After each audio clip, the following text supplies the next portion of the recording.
picking up my husband at the airport. I bumped into Brandon Harrison, my ex-fiancé who'd ghosted our wedding 2 years ago to go see elephants in Kenya with his adopt. His sister and I was wearing sunglasses, but he still spotted me instantly in the crowd. Alexis Hayes, I'm back to marry you. My eyes narrowed slightly. You are? He gave a helpless chuckle. So no, hey sweetie, don't be mad. I didn't mean to ditch for so long. After Willow saw the elephants, she wanted photos and she's my only sister. So I had to spoil her 2 years of shooting and boom, done. I rushed back to fulfill our engagement. That's when it clicked. This man was my ex-fiancé, but seriously had no one bothered to tell him. I married his uncle the same day he ran away. The airport was a madhouse. Brandon Harrison wheeled a luggage cart with one hand, a Chanel bag dangling from the other. Willow, her skin several shades darker, perched on the suitcase, letting Brandon push her along. 2 years in Africa made them look like they'd spent 2 years digging coal. Absolutely sunbaked. Brandon used to be so fair, handsome, and in great shape. Otherwise, I wouldn't have agreed to the arranged marriage. But now good thing he wasn't my husband anymore. I took off my sunglasses, forcing a polite smile. Oh, my apologies. Long time no. See, you both have changed so much. I didn't recognize you at first glance. Willow, true to form, immediately spatched, don't pretend you didn't recognize us. You're obviously here to pick up Brandon. That if Brandon and I hadn't ditched our phones and gone completely off grid after we left, you probably would have tracked us to Africa yourself. But honestly, I don't know what Brandon sees on you. You're just a pretty face with nothing else going for you. Willow huffed, turning her head away dramatically. Brandon ruffled her hair, a helpless smile playing on his lips, and playfully poked her nose. You can't be so childish after Alexis and I get married. So otherwise I won't take you on your artistic journey to Africa next year. After calming Willow down, he turned to me, explaining she's just got a childish temper. You know, her dad died protecting me in that car crash, and she lost her father because of it.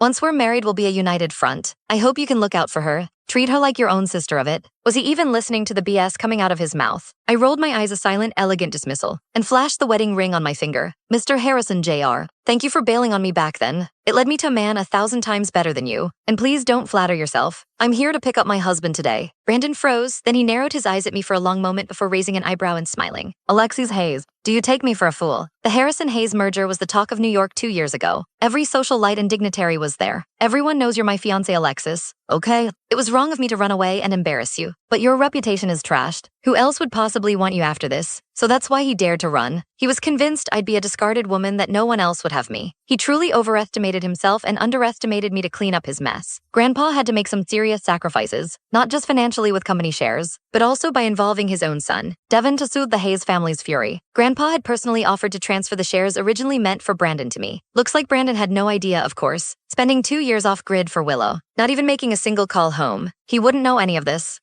Still, I hope he can keep that smile on his face when he returns to the Harrison family estate tonight. Brandon initially refused the arranged marriage, saying he'd rather die than yield, but then he saw me, fell instantly in love, and declared he'd marry no one else. He shamelessly pursued me for over half a year. Seeing that he kept himself out of trouble and wasn't a playboy, I finally agreed.